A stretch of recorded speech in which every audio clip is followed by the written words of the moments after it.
positivité, la gratitude et la confiance en soi. Listen Léon, c'est un état d'esprit dans lequel on doit être. Ouais, voilà. Osons-le dire. Que c'est quelque chose qui est absolument indispensable pour mieux vivre en société. C'est un miroir déformant, mais positif. Listen Léon m'a donné l'opportunité de mettre en place des clés pour diffuser l'optimisme et la positivité à travers mon activité. Alors Listen Léon, je dirais que c'est un facilitateur, un vecteur de positif et de bonheur en entreprise. C'est ce qui permet de faire quelque chose qui me tient beaucoup à cœur en tant que manager notamment, du feedback continu. Positif pour s'appuyer sur le positif, même si évidemment au quotidien on ne fait pas que des feedbacks positifs, mais là c'est une fenêtre de feedback essentiellement positif et gratuit.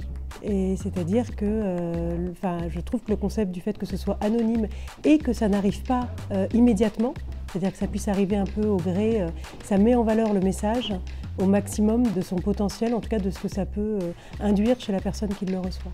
Donc je trouve que voilà, ces deux aspects, le fait de s'appuyer sur le positif de manière anonyme pour mettre en valeur le message et que ce soit décalé dans le temps, c'est vraiment intéressant pour avoir la résonance maximum auprès de la personne qui le reçoit.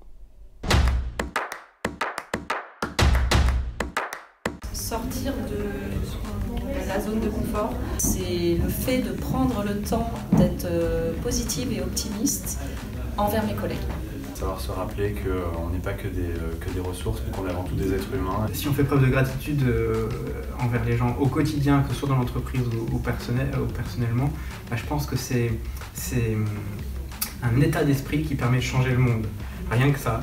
Pour être soi-même aussi au boulot, quoi. Parce que bien souvent on joue des rôles et en fait si on fait preuve de gratitude au quotidien, que ce soit dans la vie courante ou dans la vie au boulot, voilà, ça bénéficiera à tout le monde. Et voilà, plus besoin de jouer de rôle. Au départ, la gratitude n'est pas un terme avec lequel je suis nécessairement très à l'aise, et alors encore moins en entreprise. Et au final, j'évolue sur le sujet parce que c'est ce qui crée de la confiance et de l'engagement, et que c'est un moyen intéressant pour travailler la confiance et l'engagement, et que la confiance et l'engagement et l'implication des équipes, c'est absolument indispensable, en particulier dans des contextes de transformation qui peuvent être remuants, fragilisants, remuants en tout cas pour les équipes.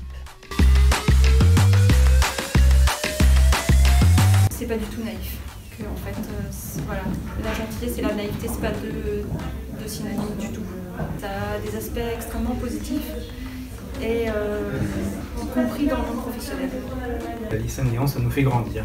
C'est une philosophie de vie. Prendre de temps en temps quelques minutes pour être dans du recul et s'appuyer sur nos forces, c'est vraiment un élément essentiel pour garantir la cohésion, attirer les talents aussi de l'extérieur et les conserver. Je pense que c'est un outil très intéressant à ce titre dans une période de transformation. Générosité.